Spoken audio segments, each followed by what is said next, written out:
Dire team ban. TNC Predators turn to ban.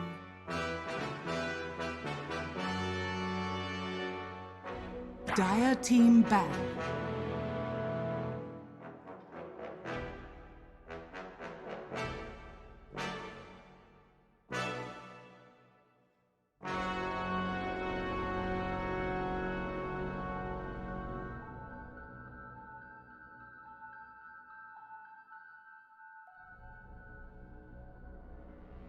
Ten seconds remaining.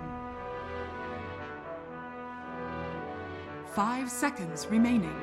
All right, ladies and gentlemen, welcome back. We are here for game 2 of this best of 2 series between TNC Predator and Reality Rift. It is, of course, MLP Dota, joined by John Fire. John, what a game 1 we just saw. Game number 2. What do you think Reality Rift needs to do differently? Honestly, I feel like they have to have a game plan for the end game. Last time, they took a couple of big team fights. They took a massive risk, forcing that fight with just Aegis and Cheese, but no buybacks and anyone else. It didn't work out.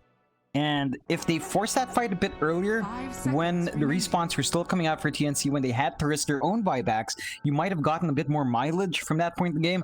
They opted instead to really put it in an all-in move that cost them at the end. They underestimated the pushability of TNC, especially with the DP and the state of the void at that point. They just melt through towers. So they've got to kind of take a step back, try to relax a bit, try to find those moments again, reconsider their options when they have this kind of risky situation, and work out what's best for them, because it might, even if they won that fight, it's still a bit wonky because the buybacks were still there for TNT anyway. Admiral Konka. They certainly were. It was a hard decision to make, that's for sure, but Reality Rift, surely they've learned their lesson this time around. Of course, the draft has started. Keeper of the Light will be the first pick up to the side of TNT Predator. That is a very, very powerful hero in this meta. Reality Rift, of course, they go back to the Kunka, and we did see KYXY. He did so much work on the side of RR. It just 5 seconds actually remaining. just doesn't pan out.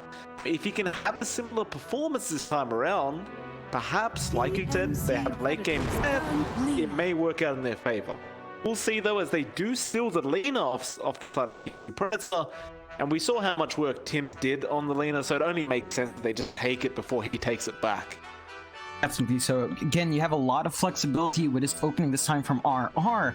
We have seen Kunkka supports before, although it definitely has been favored as a core nowadays, especially in that mid lane or off lane.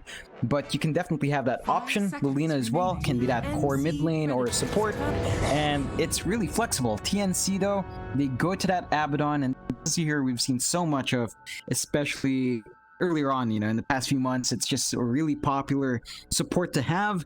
Its power in the initial laning phase is a bit too strong. You can't really underestimate just how much it can harass you out and just come back in after denying itself and doing it all over again. So it's a really strong laning option for TNC. You can run it as a core as well in the offlane. You do see a couple of people do it sometimes. It's much rarer though, but you can run that as a core as well. The Keeper of the Light is much more locked in to that support role. Granted, it's a bit of a greedy support. You tend to want to rush its levels up and give it a little bit of itemization, but it gives a lot back to your team. It gives you really good team fight with that Will-O-Wisp, a great wave control and great damage, great sustain with the mana. So it has a pretty strong toolkit. The one thing from TNC right now is that they lack definitive lockdown. So it's going to be a hard time keeping that Kunkka in place. It's going to be a rough time facing up against Lena because she can control your team quite well. And TNC so far doesn't have anything to keep people in place. Apart from Will-O-Wisp, which is pretty potent, but that is... it's not a guaranteed kind of lockdown. It's more of considering the laning phase. Like Keeper of Light doesn't give you a stun. Abaddon doesn't give you. It gives you a pretty nice slow silence after you get a couple of right clicks. But you compare that to what Reality Rift has. They have the X, they have the Torrent, they have the Light Strike Array. It's a good amount of control off the bat in the laning phase. Keeper of the Light, he has to rely on that ultimate, which is, it's great, but as a support, you really need at least your core maybe to give you a bit of control if you want to find those kill opportunities. if you're just settling to farm the lane out, this is not going to be an issue. The thing is, when it comes down to those team fights, you're just relying right now on the key of the fight, and Will-O-Wisp is quite strong, but there are ways of kind of mitigating its activity. Certainly. We did some bans come out as Reality Rift now. Third pick for them. I do wonder where they go with this. I mean, the thing is, when you're up against the battle, Arch is maybe a bad hero. He loves being the sacrificial pos 5 for the side TNC, and I mean, he's gonna have a photic shield. That's the problem, right? Like, you can have as much disable as you want, but he's more than likely probably gonna get them out, or if you not care, they'll go for the Grimstroke. And I suppose now you do have the double Laguna Blade coming out, double X as well. It's a pretty nice hero to pick up here for RR, and it does, like you already talked about, go with that kind of fashion that they're already going for, which is essentially just having a hell of a lot of disable for those team fights. TNC will go for the Chaos Knight, which... how am I meant to feel about that, John? Is this a good pickup? It has its strengths. I think if you were looking for a core with decent lane control, if you're going to be aggressive, the Chaos Knight is a pretty good choice for that. You have a lot of potential now with whatever lane partner you get. I think you can definitely work that lane out quite well. It is a bit worrisome against heroes like the Kunkka and Lina. They can get your stun off. Even with your Phantasm up, it should be pretty easy to suss out who the real one is. And then you suddenly lose out on all your illusions. You lose out on the added durability you get from confusing the enemy team just for a while. It still is potent. If you can snowball off quite hard, you can get a lot going for yourself here. The only really tanky hero for Reality Rift is that Kunkka. And, you know, they're going to have to really rely on that boat buff once again to keep themselves in the team fight. But you still have a lot of potency as well. As you mentioned, double Laguna Blade is going to be massive here. And you have so many combinations coming out. Control, as mentioned earlier. You can build off this Grimstroke support as well with one core that can benefit from that bind. One of the options we saw before was always that Sven, although it seems to have really tapered off in favor right now. But you can really just build off the synergy you have here. TNC, it looks like they really just want to get that snowball start, want to get big fast. The Chaos Knight just hits really hard after a few levels. I think level 5 is when it really starts to shine in terms of spell usage. Level 4 is a pretty good spot to be in. Let's go with a Sven. Right? It's straightforward. You have a great combination of Grimstroke. Double Stormhammer does a lot of work, gives you a lot of control. You can clear through Chaos Knight, which is quite fast as well.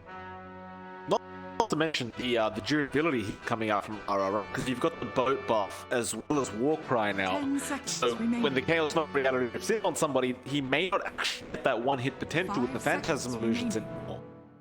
And of course, another stun on the side of RR and stuff. To win games for people, so see how it works. But I do think the Sven pick up. Then again, TNC, they'll go for the Armel TA. It's going to be quite potent in and of itself. Still, though, in terms of crowd control, in terms of team fight, they are really putting all their faith in that call. They definitely are. It's mildly worrisome. I think we want to see something in the offlane gives them a bit more team fight, a bit more control in these big engagements. You definitely need something to give you that momentum in these fights. The big heroes are still there in the pool. You still have the Tide is a pretty good option, especially against something like the Sven, just mitigating the damage output that could potentially be there. With a hero like that, could make all the difference in the world. You could also be looking at maybe something like the Centaur.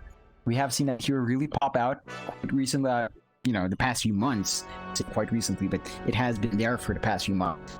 And that's something that teams you can go back to. I think the Sand King is pretty decent as well. Of course, Sand King does give you a lot of team fight, a lot of control, farms up quite fast. They do go with a Bristleback though, and that don't care about the symbols, John. They don't care. It's fair enough. Like it's durable. There's nothing with natural break that Viper out makes it impossible to find a natural break for him.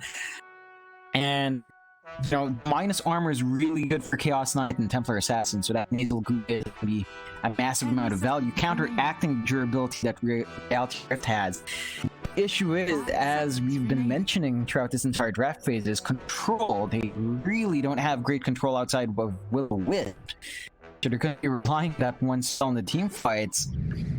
And perhaps Chaos Knight's Stun. That's going to be hit hard like this last pick from Reality Rift.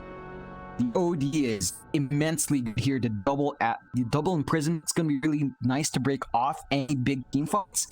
Not only that, but none of the heroes on TNC really scale with int outside of the Kotl, but that's a Kotl. So it's going to punish that Bristleback hard. It's going to eat through the Chaos Knight illusion fast. It's going to melt the TA when Refraction's off. So I like that last pick from Reality Rift. Alacrity has to have a pretty good laning start though. TA. They certainly do. It's going to be a rough game nonetheless. I mean, these drafts do pretty interesting. TNC, again, we talked about the lack of disable. The thing is, though, all their heroes are so darn tanky. They love to run forward. They just love to delete heroes straight off the bat. That OD gonna have a roll time. Really great int scale calls or supports in the TNC Predator. We'll see how it all pans out. It's gonna be another one of those games, at the very least, for RR on the Dire, where they are gonna have to coordinate very, very well with all these stun disables they do have. Whereas TNC, they're looking to just get the right kind of positioning, just essentially get in there, like close the gap, no wasting time, and just essentially tank through all the damage and one-shot people with the CK, even Armil perhaps. It's really down to just melting all these heroes. The main priority for them in these fights should be KYXY. They don't want him to get off that boat buff. They don't want him to be able to sustain these team fights longer than TNC wants to hold him, because once you eat through that initial burst potential, over time you are going to be seeing issue against Reality Rift. Again, Alacrity's going to be happier the more he can right click you with his orbs, of course, and that's just going to build up to a massive amount of damage. It's going to eat right through the Bristleback no matter what. It's going to be rough if you don't find those key kills in your initiation, and TNC is going to have to rely on that. I'd say, again, KYXY is probably the biggest target. Next to that, you probably want Alacrity Sven. The Sven, not his OD. You want Sven next, mainly because he's going to be clearing through the illusions if you're not going to be careful, and again, the Warcry bulks up everyone quite well, so you want to take out Luke as fast as possible. These are the two heroes that you should watch TNC trying to jump. Either way, it does look to be an interesting draft. Again, TNC, they don't really have the best laning control, but they have some decent damage output early on. John, position 1 Bristleback, off-lane about. The CK is being played by Tims. Okay. So, bit of a debate for everyone involved, I believe. Tims. I actually don't mind this. I don't mind this. Support save is something you cannot underestimate. Chaos Ball is really strong, and Reality Rift, not the team, is a really strong repositioning tool that you can abuse by spell canceling. If you manage to get it to your side favorably, that's just repositioning someone for free, and you can keep recasting spell until it favors you. You can definitely abuse that. You have some pretty decent sustain with Chaos Strike as well in terms of trading. He's pretty tanky here early on, so you can't just kind of run up right with people like an Ogre Magi will. Well, a lot of tips coming out, of course. Now going to go for a bit of a scuttle over the batteries down at bot lane. TNC, KYXY going to be pressured. There's the blinding light coming out. It's going to ensure they can take this. Well, now they'll find out it is on the TK, and he's just going to chase down KYXY. The Hustler will ensure that his Kunkka is safe. Yeah, this is going to be really interesting. It's been a while since we've seen the support CK. I do like watching it. Now, again, it has a lot of potential. It's if you play support, it's really about being aggressive. I mean, the hero overall is about being aggressive. The laning is simply going to be focusing on trying to find this right bullet trades, trying to abuse Reality Rift as best possible, and just zoning out the support and the core. Well, that is the bit. And Gabby actually went for level 1 nasal goo as well. So he just throws one Hustler, and essentially he gets chased by this cat who has a very, very high even without boots. Although Hustler is doing very well controlling Tims for now, In fact, Tim's has to be careful about how far forward he goes. But that piece of the play, just Nasal could allows to run up to these heroes and just fight as much as he can. I think that's something a lot of people underestimate. Level 1 Nasal Goo is devastating in certainly a combination. Just because so much about it's just 12 per cat. It reduces your armor by so much and can't really afford to trade too well. Here's that. And Tim's is now taking through a lot of his region, but are having a really good time with Gabby right now. Yeah, Gabby, like, one more. They will do it, and actually walks off. He doesn't want to dive the T1 enough. He doesn't have his bristle quite yet. He does force out the salve usage from KYXY, and that might even be better than just getting the first blood anyway. And he'll just return back to the lane where he can essentially just free farm. And KYXY now understands he has to be very careful. Though speaking of careful, Alacrity dropping very low in the mid lane on the OD. Armel really abusing those side blades, although here comes the Astral. So I don't think this leads to anything as the refraction comes out. But Alacrity and Armel going head to head, really pulling no punches against each other. Yeah, it's down to that spell usage, and once the refraction's gone, the TA is not going to have a good time. You can see it as well in terms of last hits. Alacrity is edging out just a bit more here, although as the levels scale up, the TA should have an easier time. It's still not going to be the best lane for this hero. Nuts blinding back. KP going to chase. Inkswell will connect though, but Nuts one more would do it for KP. Warcry, it does not keep him alive through the miscoil. KP will be the one to pick up the first blood now on that core of Battens. And I suppose that's one thing we haven't talked about too much since we got into this game. Those core Battens, if they get some decent farming levels early on, they are just devastating to play against because they just essentially become unkillable. Definitely so. It's not something you see too often nowadays, but when the timing's there, when the farm is there, these guys are just a nuisance. Gabby finds KYXY, meanwhile Armel falling very low again down that mid lane. Of course, Gabby, Nasal Goo, Quill Spray at level 2 already. He could just keep rushing forward. And this is another beautiful thing about what TNC's doing. You look at Tim's, he's hardly been in the lane, John, so they haven't really abused that Nasal Goo and the crit from the Chaos. Rather just give as much XP to Gabby as you can so he can just out-level them during the lane and harass the hell out of them with Cool Spray. Yeah, this is working out really well for TNC. This opening is pretty darn good. The one issue is that Tim's really isn't getting too much from the lane. Chaos Knight tends to be a bit of a selfish support in that he needs EXP. He's not going to be getting as much EXP as he'd want, but the Bristleback is definitely enabled. He's going to be hitting 5 in a bit, and then it's a quick march to 6, and he's suddenly very hard to deal with in lane. KYXY could be dead again as Gabby rushing forward. 3 Nasal Goo stacks though. Tim's in trouble now. Looks like he'll be alright though as Gabby still going after KYXY, and there's just nothing he can really do. He'll stick charge up, it won't matter. Gabby's going to keep going, and he'll find the kill. It's just that easy. Oh yeah, you cannot underestimate the Bristleback, and he hasn't even had to go back and reset because he has that bottle up now.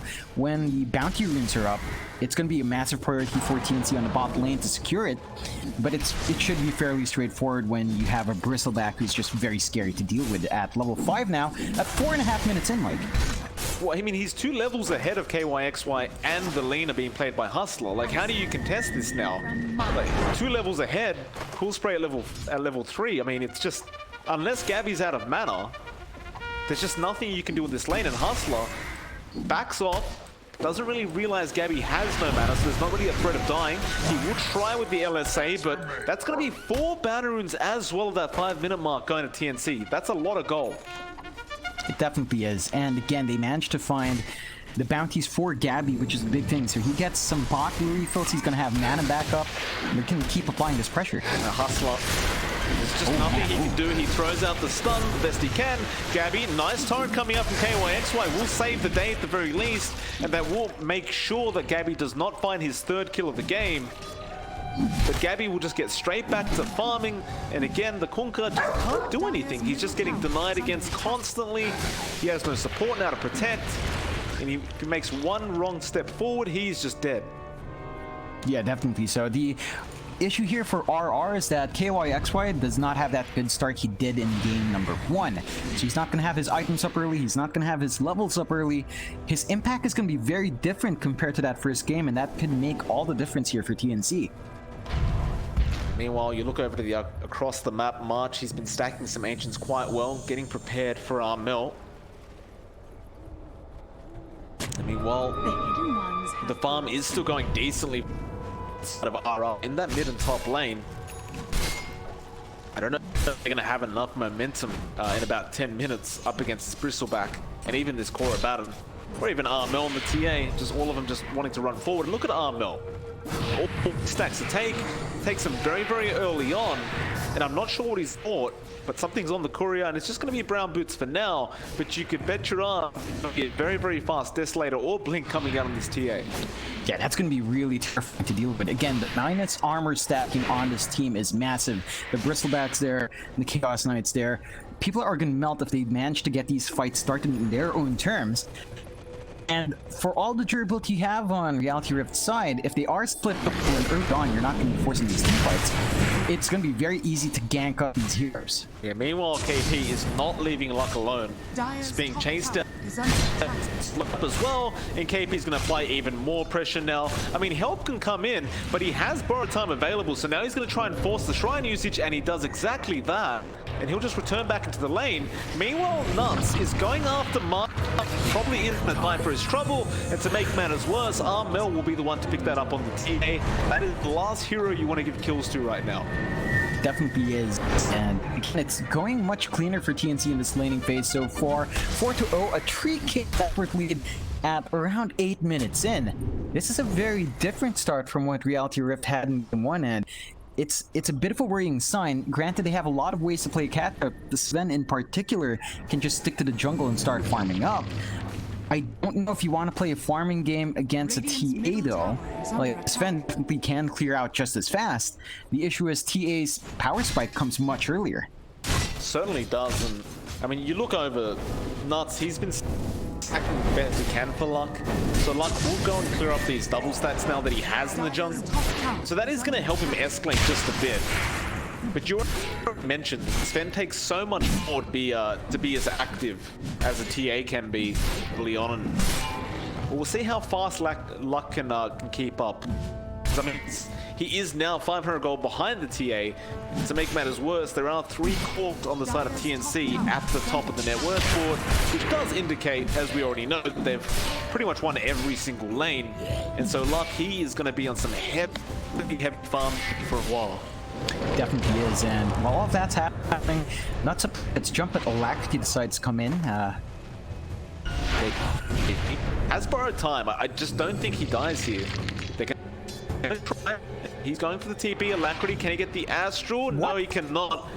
It looks like the tree was just blocking the vision for a second, and I mean, it is nighttime after all, make it even harder. So, 3 heroes rotate atop for that. We'll go straight into mid. Alacrity is back there at the very least, but it looks like they are to pressure this mid tier 1 tower very, very early on, and I just don't see it coming out for RR. No, it's way too tough. Again, Armel is 2 levels above the level. Now, this tier 1's just gonna fall. You're not ready for the defense just yet. You expended the TP's top. You're gonna have to surrender this tower. Well, they're coming to fight. Not sure about this one, KYXY. He's there. He doesn't even have boat yet. He's still level 5. And so he TP's mid, couldn't do anything about what was happening. And with that mid tier 1 going down, I mean, it's arguably the most valuable tower in the game early on in the game, and it's going to open up the map a hell of a lot for this aggressive lineup, which is TNC. It definitely is, and again, you're bleeding out in terms of bounty runes as well. This is 3 runes going to the side of TNC once more. That escalates their gold lead to 6k now at 10 minutes in. That's a massive amount of gold. I don't think we've seen that kind of lead in a very long time. Yeah, and I mean, at this point in the game. The Dota Plus win probability kind of agrees with you, John. I mean, 91%. Oh wow.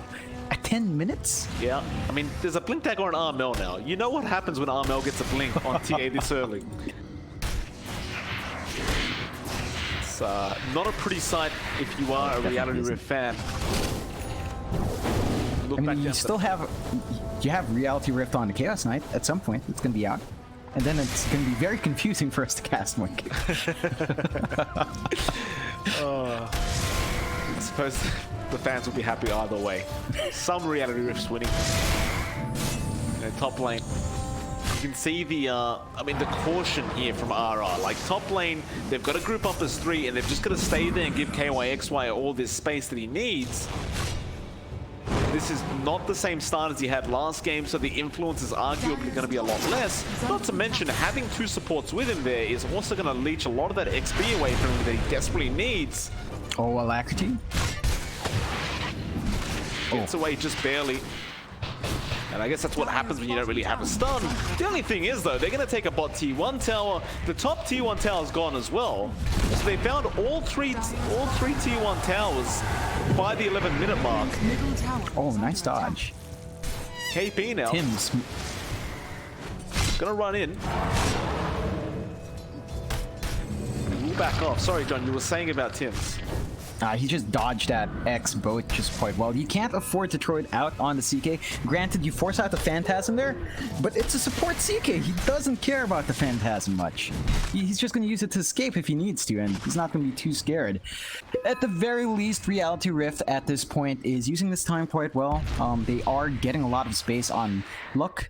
His Sven is just free farming that jungle, and with that tier 1 gone, I don't think you'll see TNC hanging around up top too much, so that does free a bit of the lane for him to farm up as well. Although he gets pinged out.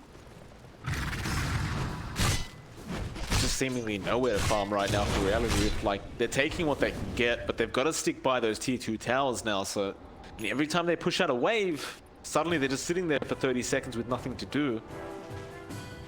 Mid lane, KYXY gonna pop up, but Gabby's there. That is not safe to be around that Bristleback right now, as he's extremely tanky. Mel, meanwhile, just hunting the Dire side jungle. He doesn't want to risk taking a team fight around the Dire Shrine, so he will back off to safety. But nevertheless, they are taking camps away from Reality Rift, and that's just going to essentially choke them out of this map even more. Definitely so. It's just really hard right now for Reality Rift. They've been relegated to their jungle. They have to share a farm with Alacrity, KYXY, and Luck. So those are 3 cores just farming in a very limited space, and yeah, it's just not going to work out too well. KYXY, he gets some pressure on him. He does have the X, but man, his HP melts. You think that was melting, John? Top lane nuts. He just got jumped by Mel and lost 3/4 of his HP in a split second. Luckily for him, he did have Ink Swell, so he got away with his life intact. But with that, forcing them back, TNC, they'll just keep moving towards those tier 2s now. And you look at Alacrity, I mean, he's got drums up, but that's all he's got up. It's really not going to help the cause. KP and Armel will get started. Alacrity going to move forward, but doesn't get the Astral off in time. Very quick reactions coming up from Armel, and he will voice chat as well, just to ensure they know. And with that 4-0 9k net worth lead, they force out the rotations, though RR do smoke up. TNC, do they get punished here? You've still got KP with borrowed time available up at the top lane anyway, so I'm not sure if they do. Mel breaks the smoke, spots them with the trap as well. And he's thinking about going back in. He will blink out in the end, but for a split second, you knew he was thinking about it. I mean, all this time being wasted by RR is a mixed bag. On the one hand, again, you're buying space for your Sven. On the other, this is just Tim's. No one else is finding anything. Good Tim's. He's baiting out with the illusion. The Alacrity won't fall for it, but here comes the real one. Starts off with the stun, nice astral dodge, but Armel is there with the rest of the side. This OD Alacrity pops the drums, tries to run away, but that will be no good as he does just melt and does absolutely no damage. Now they go for more as they found Luck in the mid lane. Again, they don't have a way to cancel the TPs though, so you could just TP out.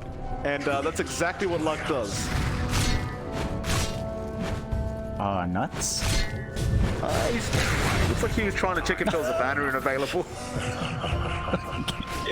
Unfortunately, I mean, there were no stuns there, but, you know, these guys can eat through your HP if you're not careful. Who needs stuns anyway? Not these guys, Mike. Nah. To be fair, though, this is going to be a bit of an issue if TNC lets this game run a bit too long. These guys get tankier. and they don't have any way of stopping TPs besides Will-O-Wisp, which is a 2-minute cooldown. So once that spell's gone, you're kind of open for 2 minutes, unless you have Tim's around, but he's been using his Chaos Ball preemptively for the most part. Well, John, I mean, we're 16 minutes in, and I'm not sure if you're quite aware yet, but TNC apparently just don't need the stuns. Like, they just don't care. Desolator up on Armel, Roshan's melting. RR, even if they know this is happening, what the hell can they do? The answer is absolutely nothing, as the Aegis now will be on Armel. Radiant's bottom tower And is they under ping attack. out that top tier 2 tower. I guess it's time to go get some tier 2s. It's going to be a relatively fast push for TNC. 16 minutes in, as you mentioned, TNC don't need stuns. They're 6-0. They've got a 12k net worth lead. You take a look at Dota Plus, Mike. I have never seen this graph this way I'm early on. looking, John. Is under attack. It's I've never seen that. I've never. Right past the 10-minute mark, and Dota Plus thinks it's over. I mean, it's gonna go up in a second as well. 2 tier 2s go down, and they're gonna pressure tier 3s now. Oh my. Armel not gonna back off, has the Deso, has the Aegis, no reason to. Gabby has a double damage rune. Well, this seems like a fair fight to take. They threw out the turret, get through the refraction charges. X will be there. Armel doesn't move anyway. Is under attack. And with that, now the Rax is under siege. And who do you even aim for in this lineup? KP, he's got the worst target to aim for. He still has borrowed time. Now Armel, he'll jump forward on Alacrity. He's forced to back off. And there's one Rax gone. X is on Armel. He does not BKB, but look at that Will-O-Wisp from March. It's just perfect. Now the Sanities, though, it will drop at least the Coddle. Alacrity trying to go after that TA. Armel, though, still has the Aegis. They will go after Hustler. They'll find him as well. Armel somehow still alive. Meanwhile, Gabby, he finds a double. They're just going to clear him out. I mean, the buybacks are coming out, but they're not backing off. They've still got 4 HP, and Armel still holds the Aegis. There's just no reason to leave. Oh, that's just ridiculous. That's just not fair, Mike. I mean, they bought back. It's 99% now. Oh my. TNC, they are looking very, very powerful going into this qualifier. I mean, we questioned them a little bit after game 1, but game 2, they are proving a point. 2 Raxes by 18 minutes, and the only reason they probably didn't go for Megas is there is still a tier 2 bot tower. They'll just go for Shrines instead. And at this rate, I mean, it looks like they're probably going to finish this game in 25 minutes if RR don't have some sort of plan. I reckon less, Mike. I reckon less. They want to maximize his Aegis. They're probably going to do it within, dare I say, the next 5 to 10 minutes. So we're going to probably see it fairly soon. They clear out that shrine, they're already making... Oh my god, no. No. Right now, you can't walk up any high grounds if you are the side of Reality Rift. You've just got to stay on your own, as Hustler going to get chased down by a hasted KP or a time pop. Again, TB. I suppose it's going to work for Alacrity at the very least, but it does not work out for Hustler. Both those supports have no buyback available, and even if they did, Armel now has a BKB up. I don't know what to say. That basically takes away the damage you have from the Kunkka and the OD at this point. Like there's just nothing they can do against TA, and they're the ones you want to deal with as TA at this point. The spend is not nearly big enough. You're going on your last tier 3, so you've got to put up a fight here. Look at Gabby. Runs forward. It's a bit of damage taken to him. Boat will fly out with the X. He'll just turn his back and cops no damage thanks to the Aphotic Shield as well. And now they dive in luck. He'll pop the gold frame, but he's not doing anything with it. Soulbind will be there, but the Will-O-Wisp again from March, holding luck in. He's going down. A lot of damage from that one hit he got off, but that's all he got off is the actual Wallpaper Alacrity for now, but he's more than likely dead. KYXY has nowhere to go either. Looks like he's gone as well. Armel has started with the all chat, and there's the GG call. They will not wait this time around, and just after the 20-winner mark, I mean, they're fountain diving, John. It's, what a game 2. Oh man, the 16-1, 20 minutes in, 23k network lead for TNC. We were questioning them in game 1. This is the TNC we're used to seeing, Mike. God, that was just a slaughter. I don't know what to say. It felt like